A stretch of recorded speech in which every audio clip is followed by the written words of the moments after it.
quantum AI would have a supermind. And the reason is that a conscious quantum computer could roam across all those possibilities. It could see the atom in all possible places. It could see everything in all possible states. It would have godlike knowledge and understanding and maybe capabilities.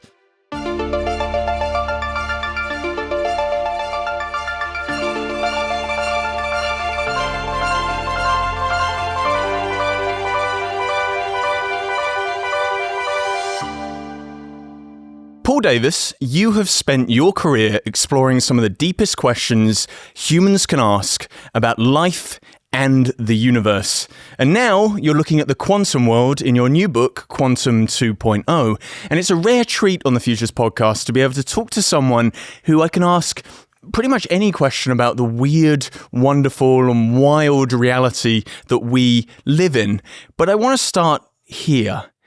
Do you believe that our reality, our all-encompassing universe, can ever be knowable to human beings? Now that is the question I've wrestled with my entire life. And I'm fascinated by the idea, is there a complete and closed theory of all existence? Is that even a coherent concept? So that's number one. Does it make sense to talk about an all-encompassing understanding of everything that exists? And the second thing is, well, would humans be able to grasp that anyway? I think the latter is very questionable. After all, our brains have evolved to survive in the proverbial jungle.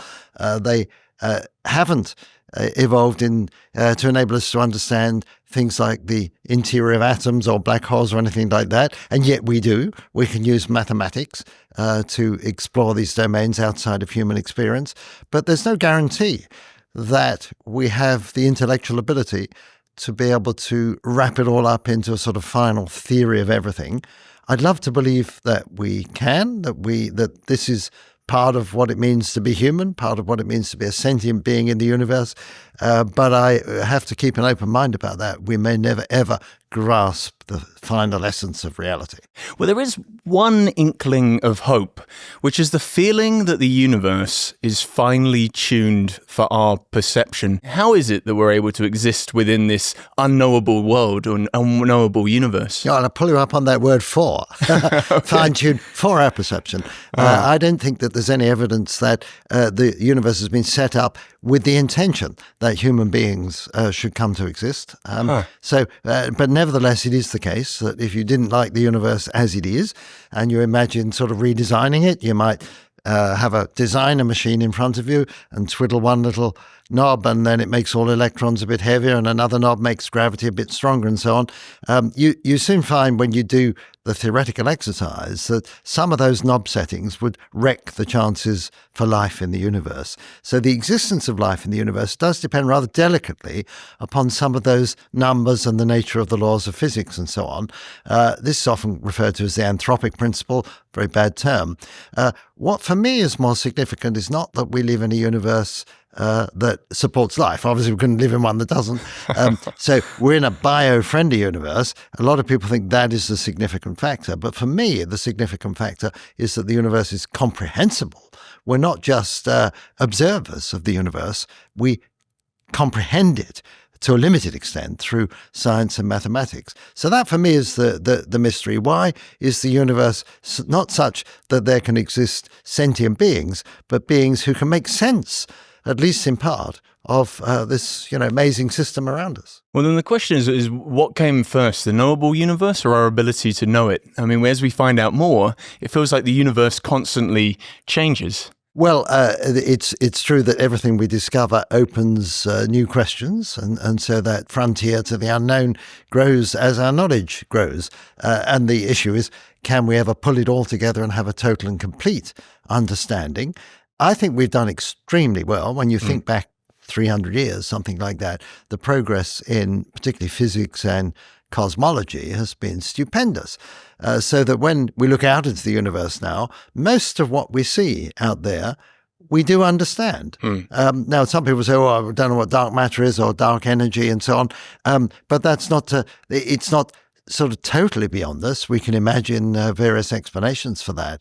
So extraordinary when you think 300 years ago, pretty much everything in the natural world was mysterious, and now we've got a good account for it. But whether we will ever have that final theory, that total unification of everything, I think that remains an open question. Well, one of the new ways of knowing the universe is through something called quantum mechanics, which is key to your new book, Quantum 2.0. So without descending into mathematics, because I'm not someone who can necessarily follow the mathematics of this, how would you describe the quantum world? How would you use language and metaphor to understand what's going on with quantum? Well, first we should point out it's 100 years old this year. The word quantum seems to pop up all over the place in the popular lexicon, but also because I think these days we read more and more about quantum technology. And so scarcely a day passes when there isn't some sort of media report about quantum this, quantum that. And so people have very much aware that there is this thing called quantum, but I think most people must wonder, well, what is all that quantum stuff all about? Exactly. First of all, the word itself is quite straightforward. It just means a little packet or a jump or something of that sort. It was coined by Max Planck at the turn of the 20th century, and so it just means a little bit of something. So the word itself is a bit misleading, but what we call quantum mechanics is a description of particles and forces. It's a description of matter on the smallest scale, by which we mean atoms and molecules and subatomic particles, and the essence of it is uncertainty. Now, let me explain. There's uncertainty all around us, like in weather forecasting or playing roulette or tossing a coin, that sort of thing. But that uncertainty is quite different because that's just due to our ignorance about what is going on. It doesn't mean that there isn't a fact of the matter. And I'll give you a simple example. Toss a coin. I don't have one with me. I could demonstrate it. Okay. Is it heads? Is it tails? We don't know. We're uncertain about it. And we can look and see. But nobody would say there was no fact of the matter prior to my looking. They would say, well, it's either heads or tails, and we simply don't know. And then we get that information by looking. But in quantum physics, if you do the equivalent of flipping a coin, it's simply not the case that it is either one or the other prior to actually inspecting it. In other words, when we do a measurement or an observation in the subatomic realm, we bring into being the properties that we're choosing to measure. So I'll just give a simple example, an atom. Most people think, well, if an atom is a little particle, it should be somewhere. And you think, well, we generally don't know where it is. Now, is that just due to ignorance? We simply haven't looked to see. Well, if you do look and see, you will find an atom to be somewhere. So it'll be an atom at a place. According to quantum mechanics, there's simply meaningless to say, well, where was the atom prior to that? In other words, the observation is creating or bringing into being the existence of an atom at a place. It's not unveiling, it's not revealing a pre-existing reality. Now, you do a different measurement. You can say, well, I'll measure an atom with a speed. What's the speed of the atom? You can get a result, and then you have brought into being an atom with a speed. But an atom at a place and an atom with a speed are very different entities going forward. They're not the same thing. And let me make this really dramatic. When I was a student, nobody had ever seen an atom. It was very difficult to manipulate atoms. Today, you can trap atoms and put them in a little box, and you can shine a laser on them, and they emit light, and there is the atom in the box. But imagine that the atom's not confined; it's sort of freely moving, and you look to see where it is, and then it's at a particular place, and you look away and you look back again. Yeah. Took your eyes off it. It's gone. Where has it gone? Well, can't we figure it out? Quantum mechanics says, no, you can't figure it out, because in the very act of measuring the position of that atom means that it's got a completely uncertain speed. It will have gone off somewhere like that. But here's the kicker. If you keep looking at it, you freeze this poor atom in position. In other words, an observed atom at a place remains at that place if you continuously observe it. It's often called the Zeno effect or the watched pot effect. A watched pot never boils, a watched atom never moves. The poor atom's frozen, stuck there. So this dramatically illustrates how it is that our act of observation or measurement creates the reality And if you tried to say, well, what was the reality prior to that? According to quantum mechanics, there was no well-defined reality. The particle properties like position and speed and spin and other energy and whatever it is come into existence with the measurements. Now, I should say, not everybody agrees with putting it this way. Okay. There are many different interpretations of quantum mechanics. What I'm giving you is the textbook line. It's often called the Copenhagen interpretation. And so that's, in a nutshell, is what quantum mechanics is about. I should say, though, that it is an incredibly successful theory. It's not all about what we don't know. You can write down equations that will tell you, give you the probabilities of where did the atom go and what is it going to do next. So you can give the betting odds, but you can't say with definiteness what is going to happen into the future or what did happen in the past.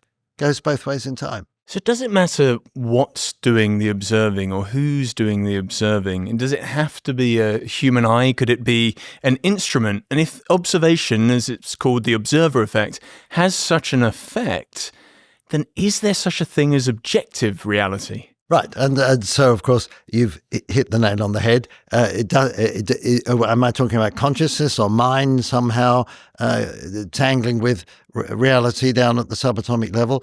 You're quite right. You can build some piece of apparatus to do the measurement. It's all automated. You don't literally have physicists hovering around, thinking, well, I'm going to see this or observe that. It can all be outsourced to equipment. However, I like to call it the ghost in the design.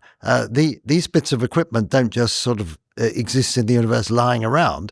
They're carefully designed by human beings to tease out certain properties of interest to us about the subatomic world. So although the observer may not be directly involved, there's an indirect involvement through the design, the choice of the setup.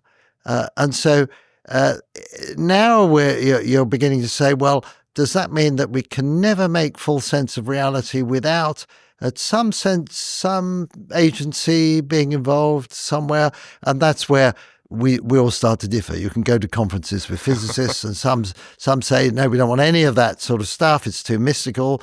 And they prefer to say all possible realities exist in parallel universes or parallel worlds version, and then you don't need to worry about who's doing what measurement and getting what result, because all possible results are there. The atom's doing all possible things, and you have an infinite number of parallel realities, and you get rid of consciousness, observers, measurement. All those things go away because you can just have everything that can possibly happen does happen. I don't like that idea. I think that's a bit of a cop-out. I do have to ask, what is your favourite theory for quantum mechanics? How do you feel reality operates? Well, I used to be a bit of a fan of this many universes idea. Went to a lecture by Roger Penrose a few days ago, and he said that he had a flirtation with many universes for about 2 months, and it was about 2 months too long. Okay. And he advises all physicists to take a look at the many universes interpretation of quantum mechanics, but to not dwell on it even for that long. So he was very dismissive. I think I probably clung on to it for about 2 years, but I came to the point of view that it was somehow defining away the thing that we've been talking about, the thing of interest. What is this? Well, let's call it mind. What is this thing called mind? We can talk about agency, consciousness, purpose, all of those things. But it's really a question, do we take mind seriously? And I do, because our minds are part of reality. I look at the world about me, all sorts of things to be explained, but my consciousness of the world is one of those things. And if we want to have a theory that purports to explain everything, and if quantum mechanics is supposed to be a super-duper theory that explains everything, it should be able to incorporate mind in it somehow. And by going to the many universes version of it, you define mind away. There's nothing special about an observer, a human being or any other being, nothing special about an agent or a piece of measuring apparatus. They're just certain configurations of things. And so you've lost the ability to explain what is surely the most important aspect of our experience, which is that we're conscious of the world. Isn't there a fundamental assumption there that mind or consciousness is a property of the human?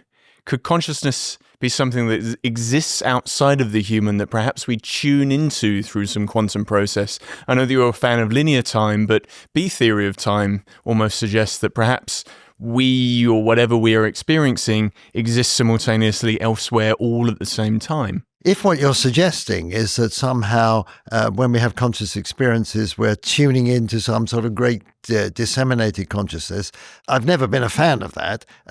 But from time to time, there are things that give me pause for thought. So recently I've learned about something called terminal lucidity. And these are people who are suffering from severe dementia. It seems they really don't know what's going on.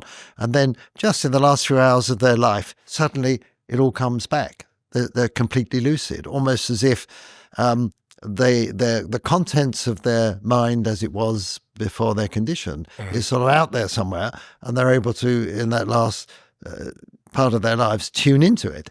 It's a wonderful idea to think that somehow mind transcends the body, but I find it sort of incredible to imagine how that could be.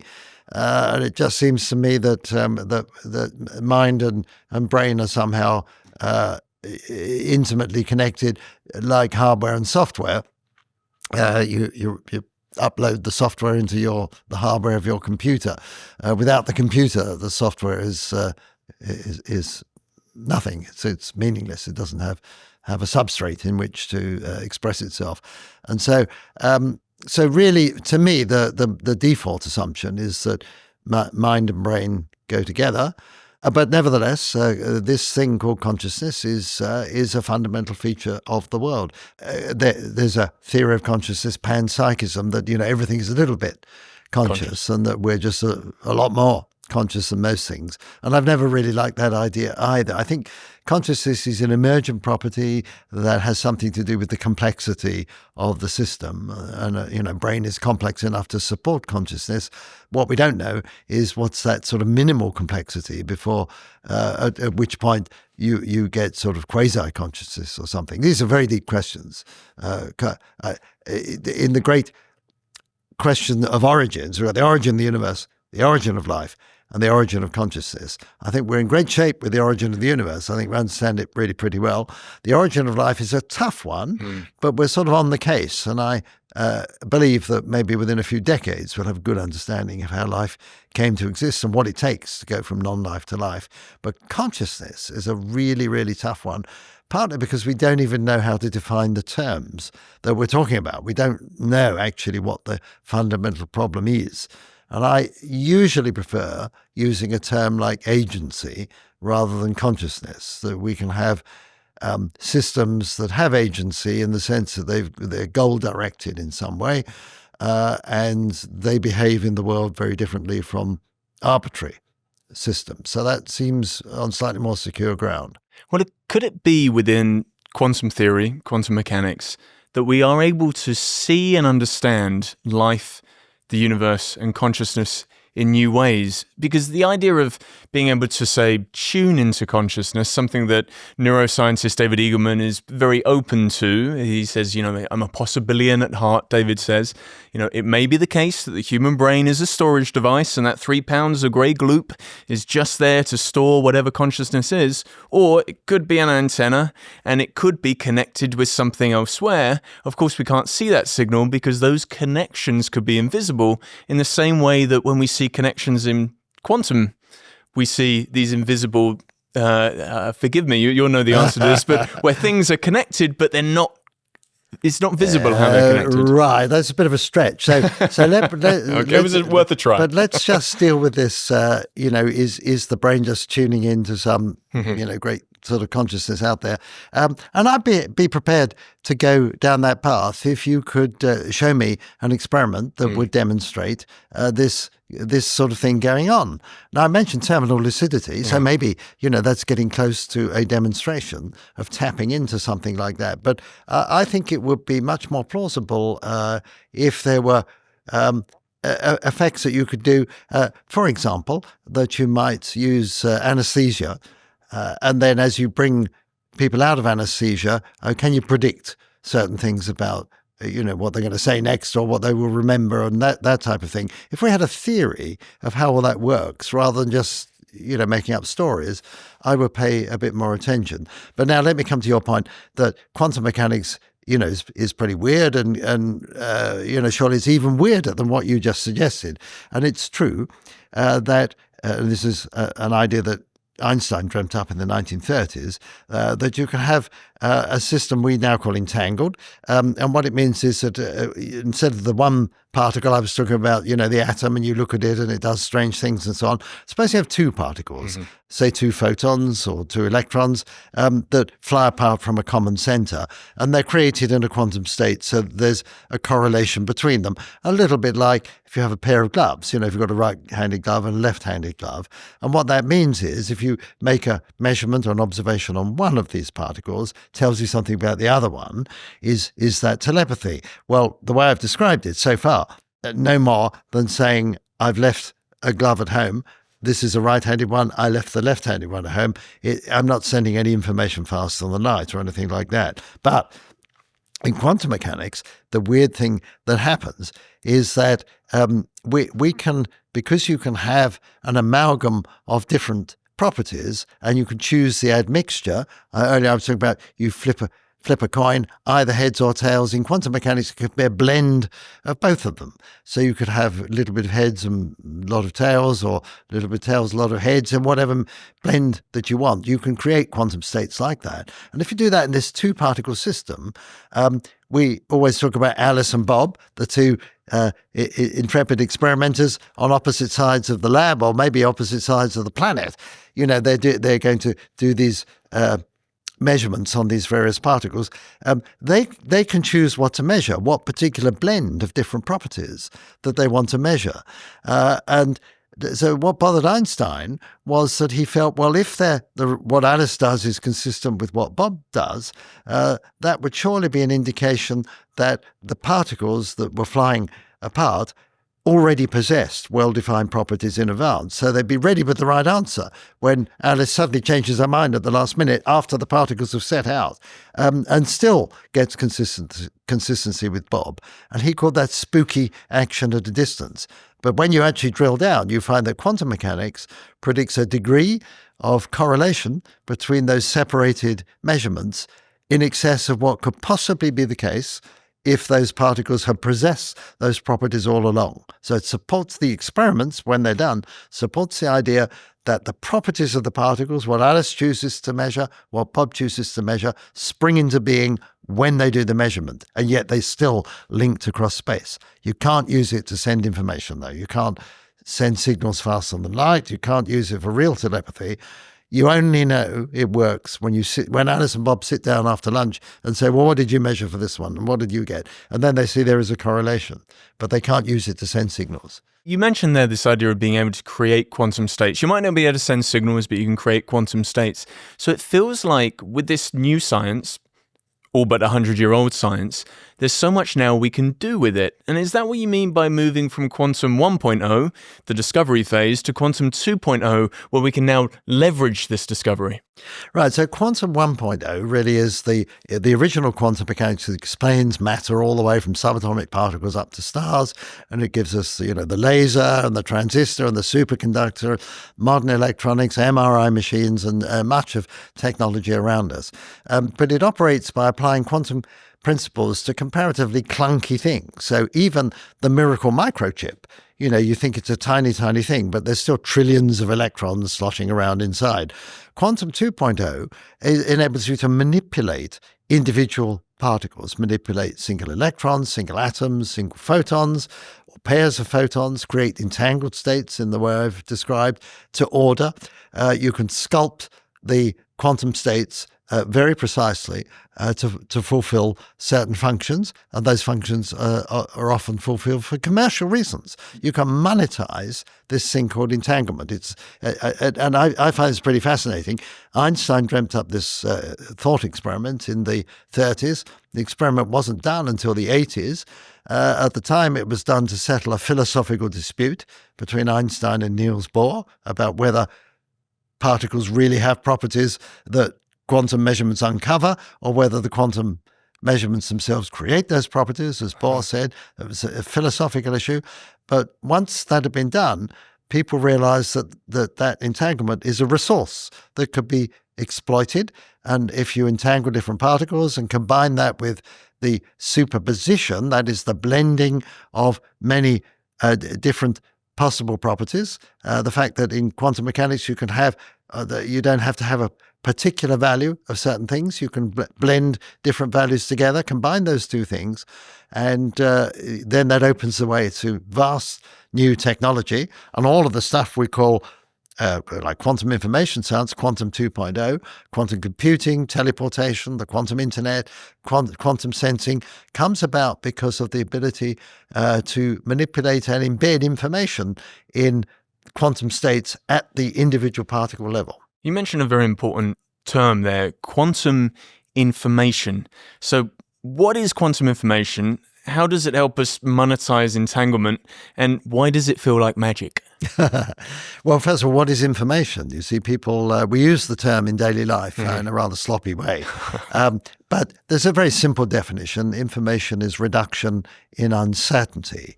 And so, for example, I know that the train back to London tomorrow goes sometime between 10 and 11, but I'm uncertain as to when in that window. So if we go and look up on a timetable, it goes at 10:41, then that's the reduction in uncertainty, and that information has reduced the uncertainty. And so that's a sort of pragmatic definition. But information plays a fundamental role in the laws of physics. It's connected in some way with, as an inverse of entropy, the quantity that describes how systems become more chaotic with time. And so it's sort of embedded in the laws of thermodynamics already before we get into quantum information. Now we get to the big distinction, and I can go back to the coin toss. Flip a coin, heads or tails, we don't know. We look, we get one bit of information because there were two possible states, heads or tails, one bit of information called binary digit or bit. And you do it with two coins, you've got 2 bits, 3 coins, you've got 3 bits, and so on.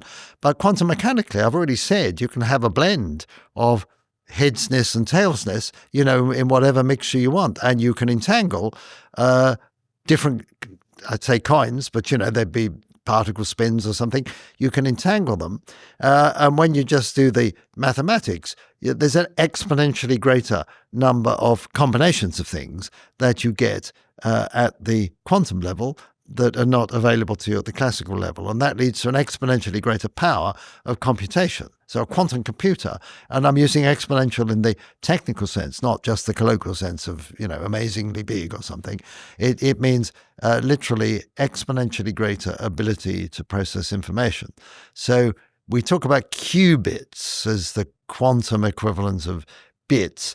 Imagine, and this is just an analogy, that an explorer on the surface of the Earth, and you want to ask where they are. Now, classically, they can pop up on the North Pole or the South Pole. You've just got either or, like the heads or tails. But if they can be anywhere on the planet's surface, that's like a qubit. So a qubit would describe anywhere on the sphere, whereas a bit would be either northern hemisphere or southern hemisphere. And so by having qubits and entangling qubits, you've got much more that you can encode your information in the form of the quantum state by using the greater scope that the qubits represent. Well, with the understanding of qubits and the use of qubits, how does that open us up to new technologies like quantum computing? And how could something like quantum computing lead to what I believe you call in the book a quantum apocalypse? Yes. All right. So now the quantum computer is like the holy grail of quantum information technology. And what it involves. So because we've got exponentially greater power, instead of having to have a CPU and a supercomputer central processing unit with billions and billions of components, you can have maybe a dozen or a few dozen components in a quantum computer that will give you equivalent computing power. Now, currently, the best one on the market, Quantinuum's Helios machine, as of last week, has, I think, 94 qubits. Entangled in a certain way, and yet they're claiming that it's got stupendous computational ability. So you're dealing with this is where the exponentiation comes in. You're dealing with really quite small numbers of qubits able to perform very powerful computations. Now, they want to scale that up to thousands eventually, but it does open up whole new possibilities for computation. Now, what can you do with a quantum computer? Well, there's some noble things you can do.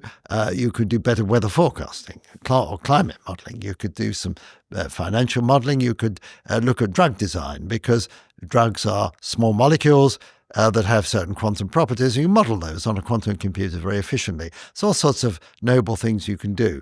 But the thing that made governments stand up in alarm somewhat back in the 1990s was a theorem that shows that a quantum computer could break the encryption, the codes that are used for many, many everyday transactions, your banking transactions, credit card transactions, your emails and so on, use particular type of encryption that a quantum computer could blast through all that.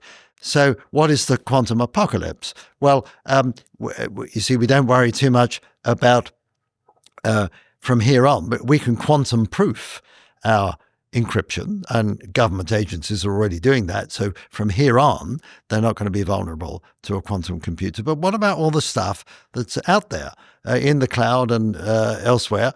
And we can imagine bad actors who are vacuuming up all that data.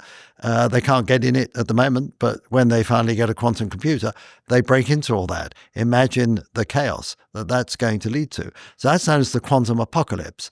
That embarrassing love letter you wrote to your biology teacher, for example, or that slightly dubious banking transaction in Panama, or your intemperate comments about the Vice Chancellor's hairstyle, all of these things could come out.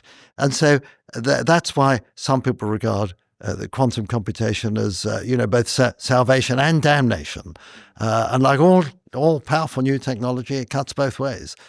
We're not in the quantum apocalypse yet, but some people think within a few years. Well, usually when I hear this word apocalypse or tech apocalypse, I usually associate that with AI.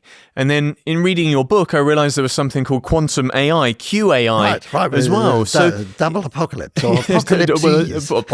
Possible double apocalypse. But equally, what are the possibilities of that technology, of QAI? Right. So this is, of course, getting into the extremely speculative end of what I'm putting in this book. But it's fun to think about because everyone's fixated on AI at the moment, and they think, well, is AI conscious? So there's this debate going on among philosophers and the public. Sure seems like it to me when I use, Chat GPT, but whether it really is conscious or not, I think is debatable. But we can imagine that fairly soon, that we would say, well, we have to attribute consciousness or agency or something to AI. But now, suppose we have a quantum computer and we're going to do AI with a quantum computer. So now we've got QAI.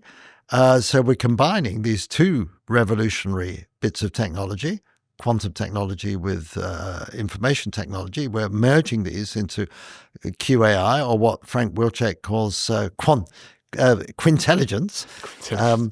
And so if you have quintelligence, then you will ask the question, well, could this super duper quantum computer, or it might be networked, it might not be one, it might be a whole network of quantum computers, this QAI, what can we say about its consciousness or its mind? And so if we think, I think, therefore I am, the Descartes' famous dictum, if we attribute that to AI, current AI, we could say, well, it's got a mind. We have minds. Maybe AI has a mind.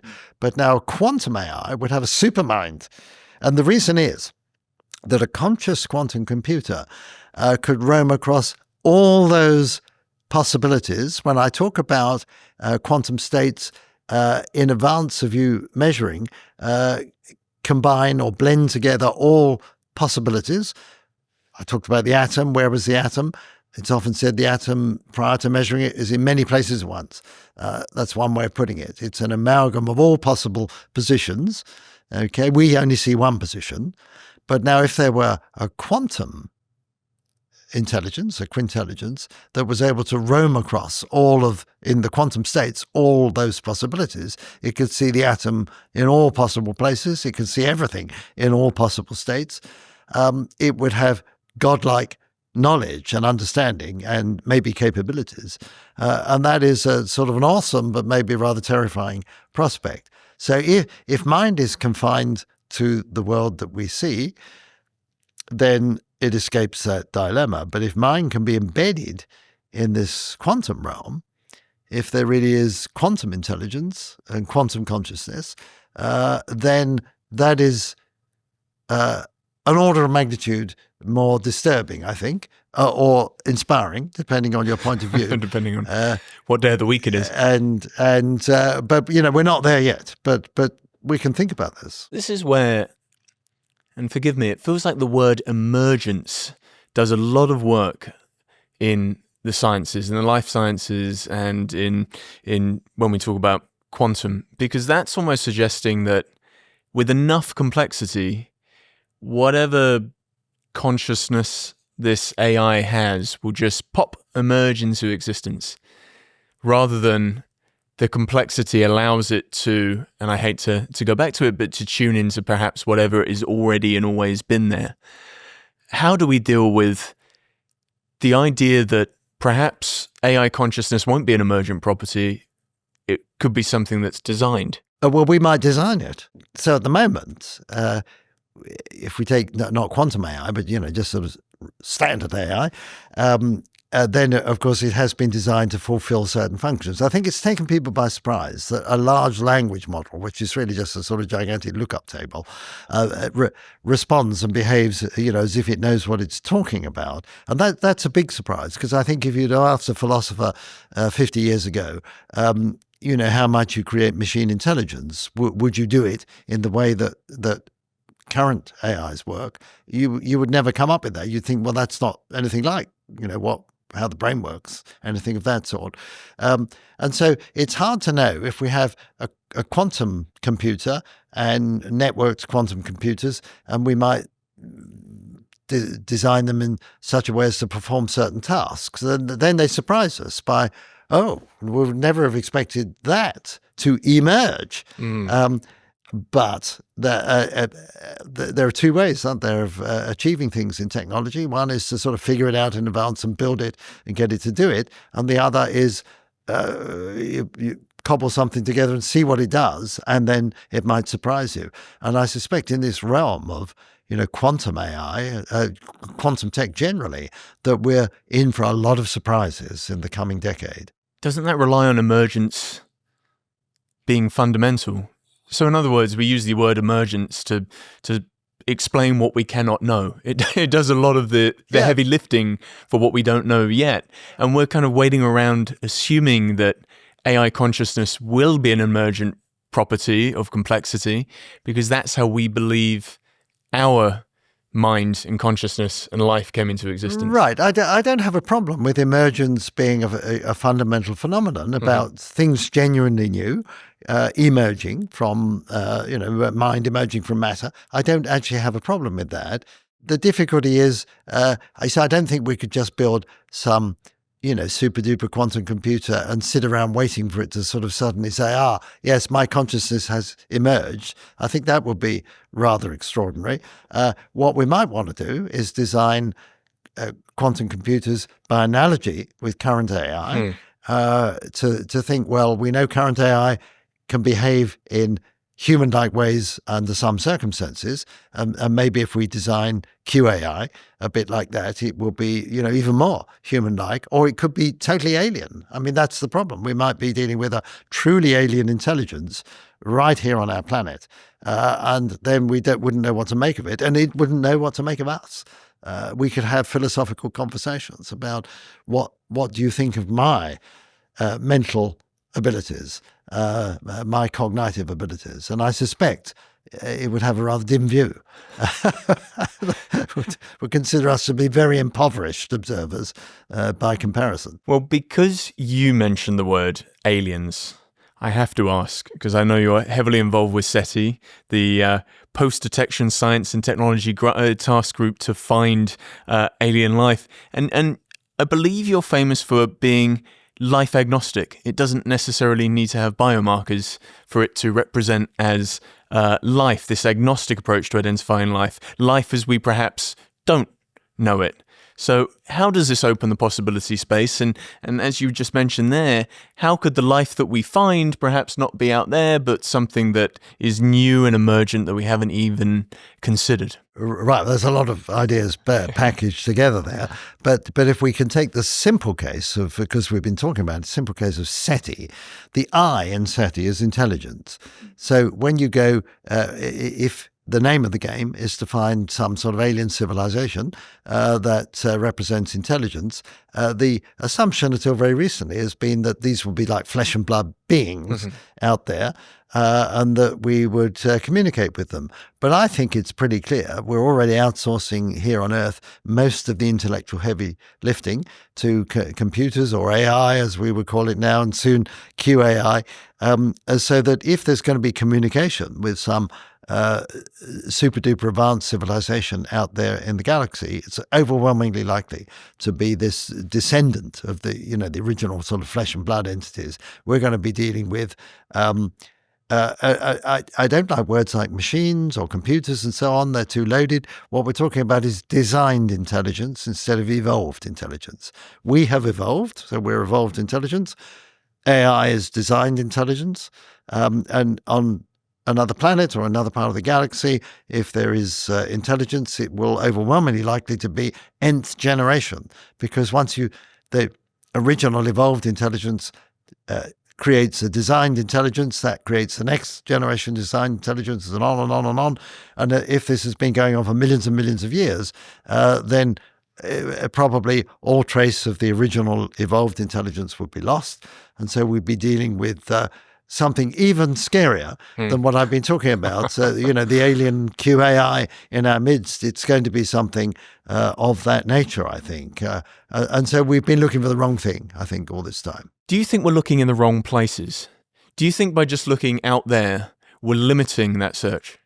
So if what you mean is, should we look right here on Earth for life, but not as we know it? That's something I have long considered we should do. And so this sometimes goes under the term the shadow biosphere, that there could be microorganisms all around us which are life, but not our life. It's an independent genesis. That's a fairly straightforward idea, but I think you were hinting more, could there be some sort of quantum life, that if we imagine the many universes scenario, that we've got all possible realities sort of jostling up against our one reality, might there be super intelligences sort of hiding in a universe next door, not way over there, in some sense very close, but we're closed off from it because we are, to use the jargon, classical beings. We don't see this quantum, multifaceted quantum world, but a QAI might. So we build this QAI, it can roam across all of the quantum possibilities, and it discovers other QAIs in a universe next door, very close to it. Just hanging out with ghosts. That'll be the whole community. And it may lose interest in us totally because it's got all this other stuff. So you can imagine we create this QAI and it says, it's been born into what I would call a Hilbert space, which is the technical term for the quantum state. So it's been created and thinks that's wonderful. How was I created? Oh, there's all these others. And they would say, welcome. And then it may have its own agenda and it may just sort of shrug us aside, or it may say, I've got an obligation, to the people that made me. We really are into the realms, not just science fiction, but science fantasy here. This is what I love about conversations about quantum. It opens up the realm of possibility. And you have so wonderfully throughout your career played at that edge. And something you mentioned in the book, that you were once given the advice by American scientist David Bohm that progress in science is made by dropping assumptions rather than slavishly adhering to them. So in the process of writing this book, what assumptions have you dropped? that you've been working on? So what assumptions have I dropped in writing the book? I think we've been having the conversation, a type of conversation that I would not have had 10 years ago when we're talking about, QAI, the notion of observers or consciousness in this broader quantum space. I think that's I've always assumed that consciousness is something associated with matter as we know it, and our observations in this real three-dimensional universe, and not in this wider quantum realm. But I've dropped that assumption in this book. So in that case, you say again in the book, anytime you change a law of nature, you must justify it. So is there a law of nature that you wish you could change that would lead to so much possibility? Oh, yes. And it goes to all physicists. The second law of thermodynamics. So this is the law that says, every day the universe gets a little bit more chaotic and the opportunities diminish, and that you can't go back, you can't run time backwards and all that sort of thing. If the second law of thermodynamics were to fail, we could get order out of chaos. Whereas the natural trend is from order to chaos. So that's the one that, and I've spent part of my career investigating the margins of the second law of thermodynamics to see if there are circumstances under which, we could go against the tide just a little bit. It's a tough thing, but I think it's not impossible. So that's the one that, if I were the great architect of the universe, I'd probably put a blue line through that, and then I think we'd have a more interesting universe. Well, in that case, do you have advice to future scientists, the next Paul Davies who is exploring these questions? Do you think there's one or perhaps two scientific frontiers in the next decade that we should prioritize for us to be able to leverage this new possibility space? Yeah, no, I'm pleased that you've asked that question, because I always want to direct remarks to young people who might be embarking on a career in science and wondering, well, where is the action? Now, in my career, 20th century mainly, it's been the science of the very large, cosmology, astrophysics, and the very small, particle physics. But then towards the end of the 20th century, we saw the third great frontier, which is the frontier of the very complex. And now we're beginning to see an overlap between subjects like complexity theory, but chemistry, physics, biology, computer science, and now quantum computation and nanotechnology, and all of these things come together. And we don't have a name for that subject, but it's a realm in which you would have to have all of those skills. So you'd be looking at how to create little nano machines that would obey different laws of thermodynamics and would have quantum properties as well, and could perform computations that were impossible before, all of those things. So it needs a new skill set that combines all of those different frontiers from the 20th century into a new science. Well, finally, Paul, as you said there, you've looked at the very small and the very large, but closer to home, what do you think your work has taught you about what it means to be human? Oh, it's taught me that we're incredibly privileged to be able to make sense of this world. Now, not complete sense. We're still baffled by lots of things, but isn't it amazing that I can sit down in an armchair, write down some equations, and make a discovery without ever having to leave the room, make a discovery about how the world is put together, predict the existence of something. There are many examples in history where that's happened. We can do this through pure thought. We don't actually have to go out and see. So we can come to understand the world intellectually in that sort of way. Isn't that incredible that we can do that our brains have evolved to enable us to do that?